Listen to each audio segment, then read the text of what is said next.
Shalom, selamat pagi. Perkenalkan, nama saya Hermiwati. Saya dari kelas BPAK semester 4. Di sini saya akan mempresentasikan tugas saya, yaitu di bagian C tentang asas-asas pendidikan. Nah, asas-asas pendidikan ini mempunyai 7 bagian, yaitu yang pertama tentang arti pendidikan, yang kedua tujuan pendidikan, yang ketiga lingkungan pendidikan, yang keempat pengajar, yang kelima pelajar, keenam kurikulum, dan yang ketujuh metodologi. Baiklah, yang pertama yaitu tentang arti pendidikan. Arti pendidikan adalah dimana untuk mengubah mutu pendidikan bagi anak-anak agar lebih baik lagi dalam belajar.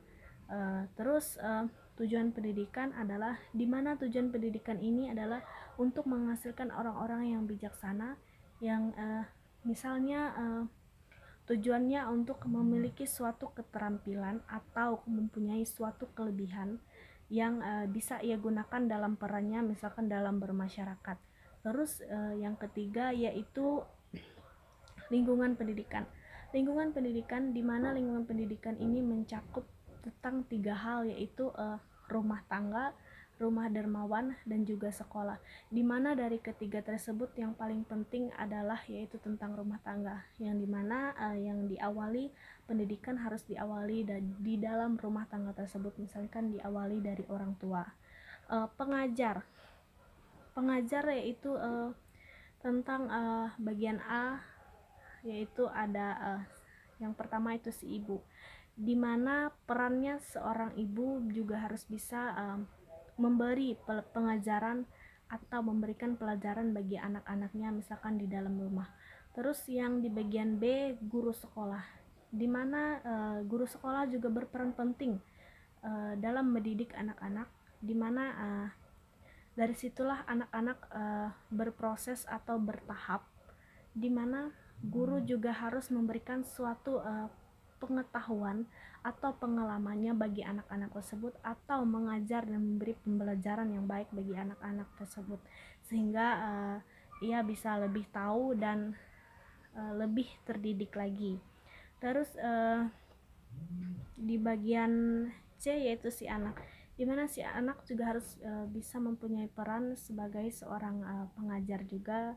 Dari situ dia akan harus bisa mengetahui apa yang ia tidak ketahui, dan juga harus bisa menjadi seorang pengajar juga, misalkan bagi adik-adiknya.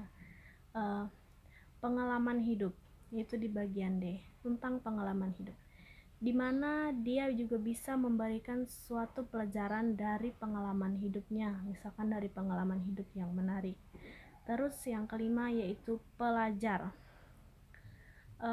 Pelajar adalah dimana misalkan contohnya seorang atau dibagi menjadi dua, misalkan anak laki-laki dan perempuan, dimana anak laki-laki belajar tentang bagaimana meneliti atau melihat, mempelajari dari misalkan tentang sebuah kayu, dan anak perempuan, dimana anak perempuan harus bisa belajar misalkan menjahit, memasak, atau mencuci piring.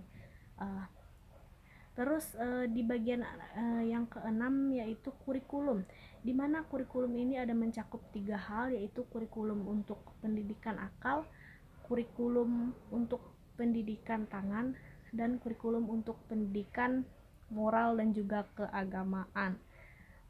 Terus yang ketujuh metodologi, di mana metodologi ini mempelajari tentang mata pelajaran yang intelektual yang berhubungan dengan 3 jenis. Misalkan yang pertama yaitu bahasa, yang kedua bentuk, dan 3 jabatan.